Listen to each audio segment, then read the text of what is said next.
Современная библиотека – это прежде всего уютное пространство, где можно читать книги и периодику, работать или заниматься любимым хобби. Именно таким стал Чебоксарский центр семейного чтения имени Марфы Трубиной после модернизации. Открытие состоялось в преддверии дня рождения столицы Чувашии. Библиотека оформлена в чувашском национальном стиле. Здесь есть все для работы со взрослыми читателями, подростками и молодежью. Церемонию открытия посетили глава Чувашии Олег Николаев и другие почетные гости.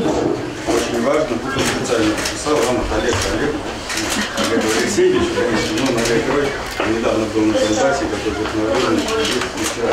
В распоряжении пользователей современные компьютеры с доступом к удаленным электронным ресурсам, а также художественная и справочная литература по различным отраслям знаний и краеведческие издания. Так что путь в мир знаний начинается именно здесь. Вообще, открытие чего-то нового всегда знаменательное событие. А в области культуры, а библиотека относится к культуре, это вдвойне. Библиотека открыта в рамках нескольких проектов. В рамках нас проекта «Культура». Это федеральный проект, который позволил нам приобрести книги, новое оборудование, новую мебель. Капитальный ремонт был произведен полностью за счет муниципальных средств. Суммы это большие. Было выделено муниципалитетом почти 10,5 миллионов рублей. Но это только вот цифры. Библиотека востребована жителями этого микрорайона. Это библиотека как для маленьких, так и для взрослых. Сюда можно приходить семьями, можно приходить по одному. Можно прийти после школы, можно вышивать, можно играть на гитаре.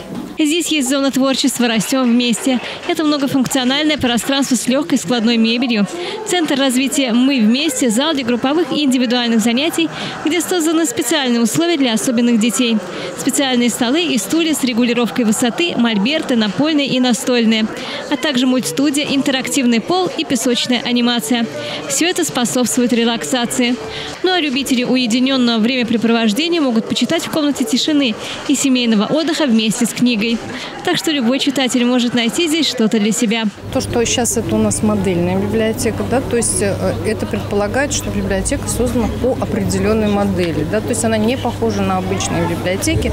Вот, то есть здесь у нас нет такого разделения на абонемент, читальный зал, да, то есть после того, как библиотека модернизировалась, появились какие-то новые пространства, да, вот, то есть где люди различных возрастов могут организовывать какие-то активности. Цифровизация приходит и в библиотеки. Электронный каталог гораздо удобнее, чем традиционные карточки. Кроме того, для желающих здесь есть электронные книги. На них оформлена подписка. Так что какой формат выбрать, решает только сам читатель. Вообще у нас как бы здесь есть печатные книги, да, это около 20 тысяч экземпляров документов. Еще у нас оформлена подписка на электронную библиотеку Литрес. Ну, я думаю, что современным людям не нужно объяснять, что это такое.